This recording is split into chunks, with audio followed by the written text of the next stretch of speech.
Tiang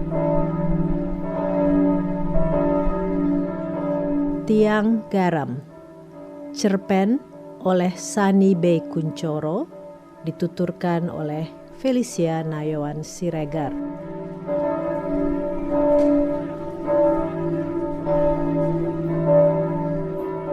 Kaulah perempuan tak bernama itu. Pada kitab suci Perjanjian Lama, sepanjang lebih dari 1000 halaman, yang terbangun dari 39 kitab, bermula dari kitab Kejadian hingga kitab terakhir Nabi Malaki, tak tersedia tempat bagi sebaris huruf namamu. Kau hanya dikenal sebagai istri Lot, yatim piatu yang cucu Terah dan keponakan Abraham itu. Kisahmu hanya tercatat 1 pasal pada kitab Kejadian, pada pasal ke-19 yang terdiri dari 38 ayat itu, kau bahkan hanya tercantum dalam 3 ayat.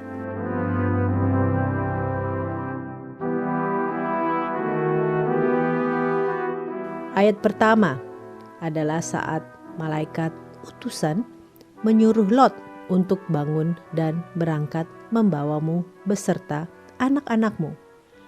Ayat kedua, saat malaikat itu memegang tanganmu dengan bergegas, tak sabar dengan gerak lambatmu yang tak bersegera. Dan ayat ketiga, itulah saat kau menoleh ke belakang dan menjadi tiang garam. Kemudian selesailah kisahmu.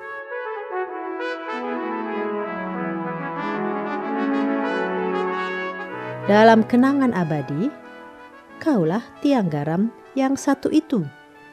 Tak ada yang mengenang namamu, apalagi menyimpan sejarah awal kehidupanmu bermula.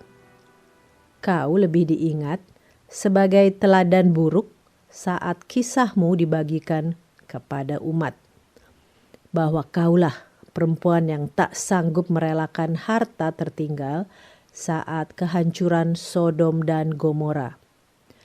Kaulah perempuan yang terhukum itu, yang melanggar perintah dengan menoleh ke belakang dan memilih menjadi tiang garam di lembah Yordan. Seolah tak ada yang berpihak kepadamu.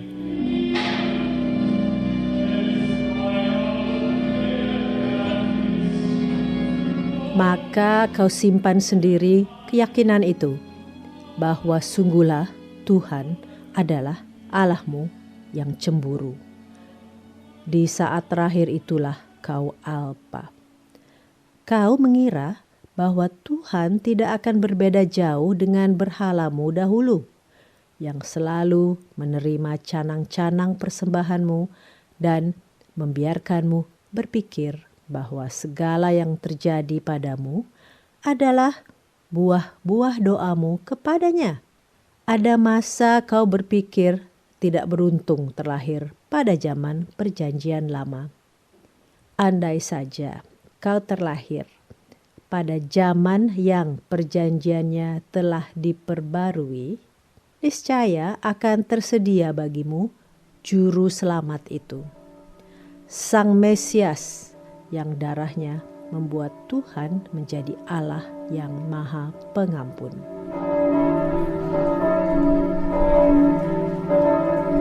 Tiang garam, sudahlah.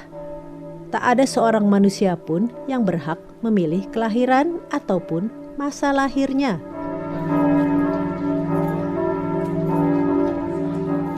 Kau terlahir sebagai perempuan sederhana. Tak banyak rencana hidup ataupun angan-angan dalam benakmu. Bersenandung sembari menyiangi kebun sudah cukup membahagiakanmu. Tumbuhnya tunas baru pada ranting mawar adalah pemantik sukacita di dalam dirimu yang tak akan padam hingga kuntum itu merekah di kemudian hari. Kelopak mawar itulah pengisi canang persembahanmu untuk berhalamu. Kau yakini aroma bunga yang lembut magis itu pastilah sanggup melunakkan hati para berhala untuk berbelas kasihan padamu dan mengabulkan segala doa. Tentu saja kau tentu panjatkan doa tentang sebuah pinangan. Siapakah yang kau kehendaki sebagai peminang itu?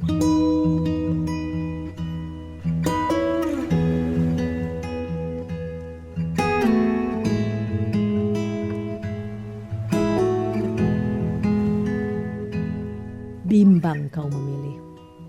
Di antara bayangan rupa melintas dalam benakmu, tidak satu pun yang kau kehendaki singgah di beranda hatimu. Hingga suatu ketika kau bersimpang jalan dengan gembala di perbatasan desa. Gembala itu duduk di tepi sumur dan seekor domba kecil rebah di pangkuannya.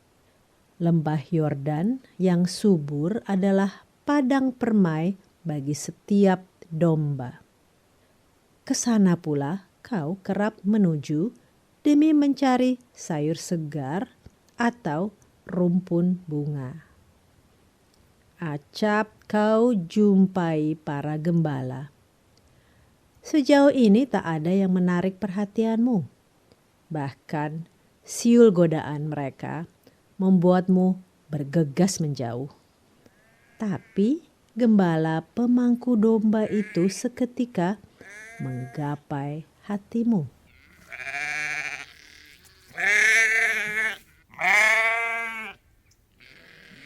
Sudihkah menolong?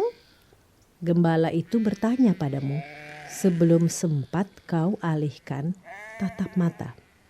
Segera kau mengangguk tanpa sempat berpikir.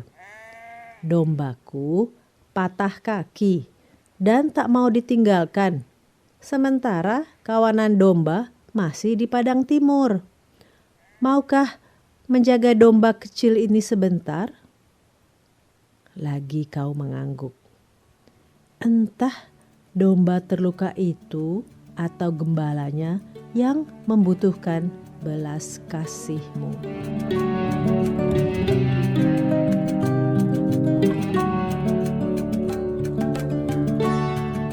Menjelang petang, gembala itu kembali padamu. Sumringah wajah lelahnya mendapat kaki dombanya terbalut rapi. Adalah sobekan ujung rokmu sebagai pembalutnya. Kau tersipu lagi beberapa hari kemudian. Kali ini beserta debaran yang nyaris gemuruh di dada. Gembala itu di pelataran rumahmu. Batang-batang mawar dengan akar bergumpal tanah ada di genggaman.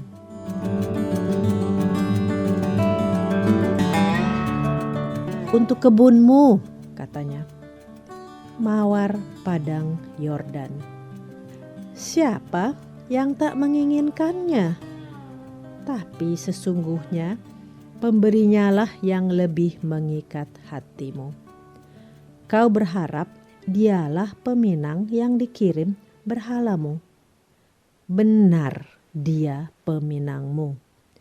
Tapi dia datang atas nama Allahnya sendiri dan memintamu meninggalkan berhalamu. Kau tak hendak menolak apalagi membantah. Bukankah demikian hukum berlaku? Bahwa lelaki adalah penuntun perempuan. Tanpa pamit kau abaikan berhala demi berdoa pada Tuhan yang tak berwujud itu.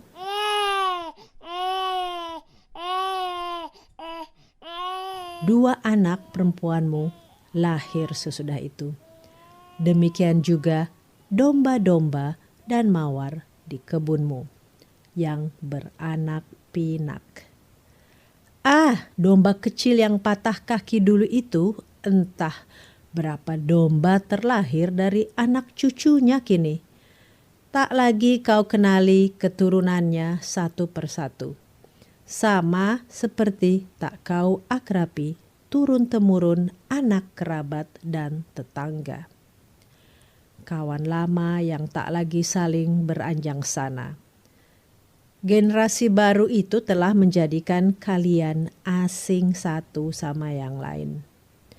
Kota yang melahirkan dan menumbuhkanmu itu tak lagi menenteramkan. Namun, apakah lalu mudah untuk meninggalkannya?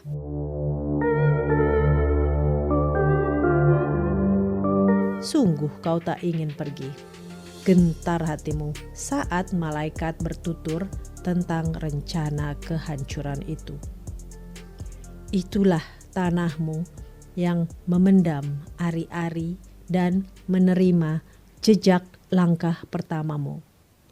Setiap tikungan menyimpan kenanganmu.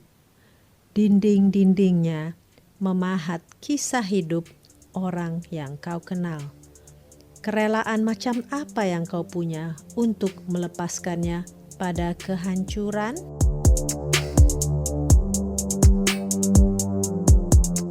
Meski tak kau ingkari bahwa maksiat telah menumbuhinya serupa jamur-jamur hitam dan kepulan dosa bergumpal-gumpal di cerobong asap setiap rumah. Tidak lagi aroma matang roti yang menjalar dari atap dapur itu, melainkan asap dosa yang anyir.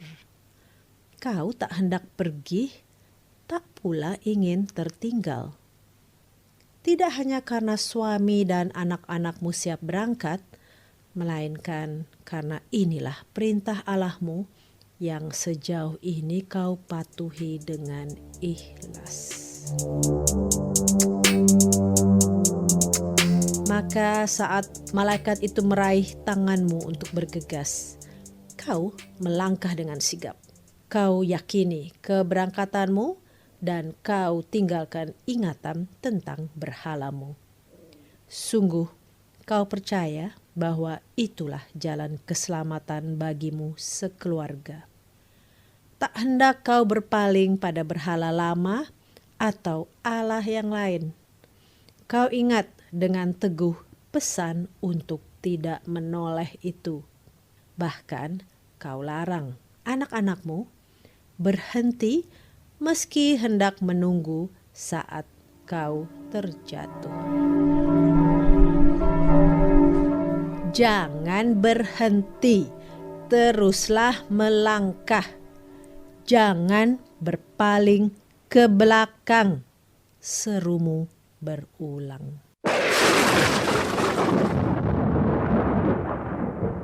Lalu kau dengar gemuruh itu. Ada yang tercurah deras dan menumpahi sesuatu. Jauh suara itu di belakangmu. Sayup, jeritan tangis dan ratapan. Aroma belerang menyergapmu bersama angin yang panas bergerak memburu di belakang langkahmu. Makin kau bergegas, berupaya menambah kecepatan kaki tanpa hirau pada rasa sakit yang tersisa sesudah jatuh. Samar-samar kau dengar ada yang berderak sesudah itu. Rumah siapakah yang rubuh paling awal? Adakah itu rumahmu? Ataukah itu tumbangnya pagar kebun dan tiang-tiang kandang ternakmu? Kau terpaku seketika. Bayang rumpun mawar menggapaimu. Samar embik domba memanggilmu. Astaga, baru aku ingat. Anak domba yang terlahir pekan lalu itu, yang induknya mati saat melahirkannya, sudahkah kau buka pintu kandang baginya untuk lari mencari perlindungan? Langkahmu terhenti seketika. Dadamu gemuruh. Bayang domba itu mencabik hatimu. Bagaimana si kecil itu akan menyelamatkan diri? Bahkan langkah kakinya pun belum tegak. Akankah ditemukannya jalan menuju padang Yordan? Adakah induk lain yang berbelas kasih sudi membimbingnya mencari jalan selamat? Teguhmu goyah seketika, matamu berkabut, tipis namun kuat menghadang langkahmu. Tak lagi sanggup kau lanjutkan berlari menjauhmu. Suara embik anak domba tak berinduk itu menggapai-gapai belas kasihmu. Kau berpaling mencarinya. Seketika sirna ingatmu bahwa Allahmu adalah Allah yang pencemburu. Tak pula kau duga bahwa kutukan itu demikian sigap. Kau mengira akan tersisa waktu untuk berdoa dan menjelaskan tentang anak domba tertinggal itu. Namun, hukum bergerak lebih cepat dari hembusan nafas. Bahkan, kau belum berkedip saat nafas meninggalkanmu dan sesuatu yang lembut merayapi tubuhmu yang berangsur mengeras sebagai tiang garam.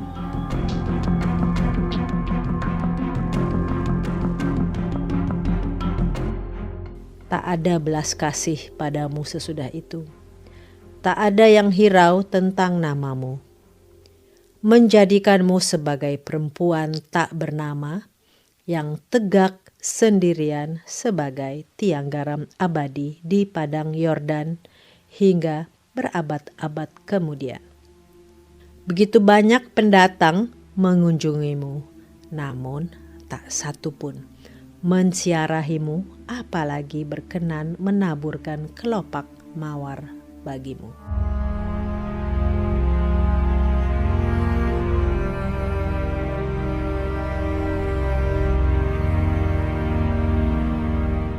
Hanya anak domba itu yang tak pernah jauh darimu. Kaki kecilnya yang melepuh oleh belerang pemusnah Sodom Gomora terbalut rapi dengan selendang garam milikmu.